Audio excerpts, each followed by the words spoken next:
Like and subscribe and click the bell icon to get new video updates.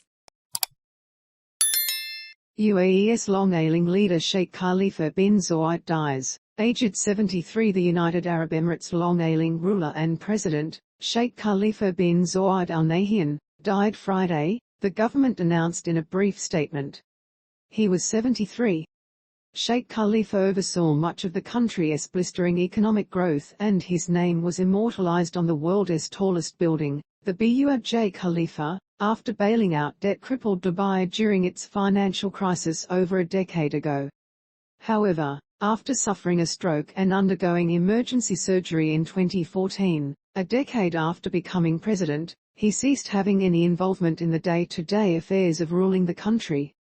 The last several years of his life saw his half-brother Abu Dhabi Crown Prince Mohammed bin Zayed rise to become the de facto ruler and decision-maker of major foreign policy decisions, such as joining a Saudi-led war in Yemen and spearheading an embargo on neighboring Qatar in recent years. The Crown Prince, also the Deputy Supreme Commander of the Armed Forces, shepherded the Uae's budding ties with Israel after the two normalized relations in 2020.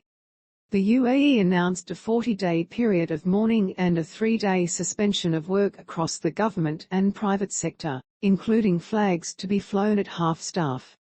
There was no immediate announcement on a successor, although Sheikh Mohammed bin Zayed is anticipated to claim the presidency at a time of high oil prices, which boost the UAE's spending power.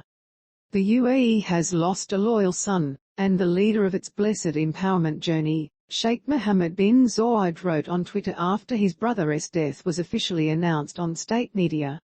Khalifa bin Zayed, my brother, supporter and mentor, may Allah Almighty grant you eternal peace.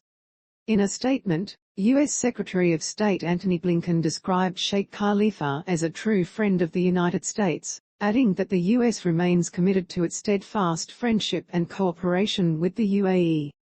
Vice President Kamala Harris also expressed her condolences.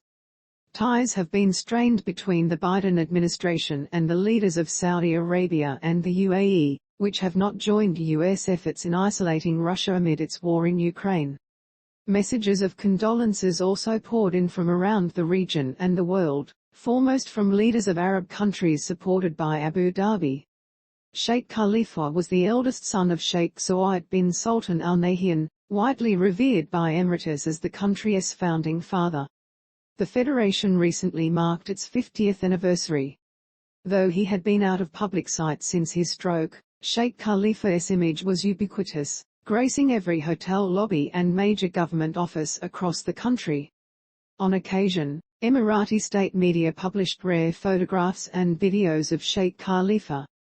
The president holds the most powerful position among the 7 semi-autonomous city-states of the UAE, which stretches along the shores of the Persian Gulf and the Gulf of Oman.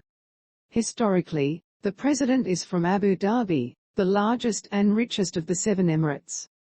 The vice president and prime minister is from Dubai, titles currently held by Sheikh Mohammed bin Rashid Al Maktoum.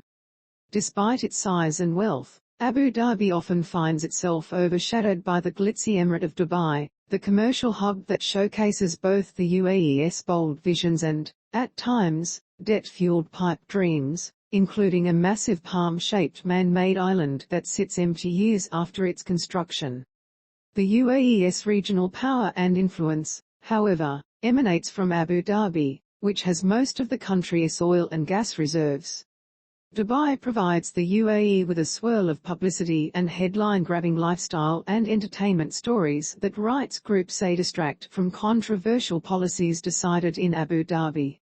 As Dubai's fortunes began to falter along with the global economy in 2009, Sheikh Khalifa led efforts to protect the federation by pumping billions of dollars in emergency bailout funds to Dubai. The two emirates do not always see eye to eye on foreign policy decisions and compete commercially with one another. In 2003, Sheikh Khalifa ordered the creation of a new airline, Etihad Airways, which competes with Dubai's much larger Emirates Air. Sheikh Khalifa increasingly used Abu Dhabi's oil wealth to attract cultural and academic centers, such as a branch of the Louvre Museum and satellite campuses of New York University and the Sorbonne. He also presided over efforts to move the OPEC country beyond its reliance on petrodollars with investments in renewable energy research. The UAE announced last year a net zero emissions pledge by 2050, even as it expands investments in oil and gas for export. He has been credited with overseeing the creation and growth of the Abu Dhabi Investment Authority, now one of the world's largest sovereign wealth funds with close to $700 billion in assets, according to estimates.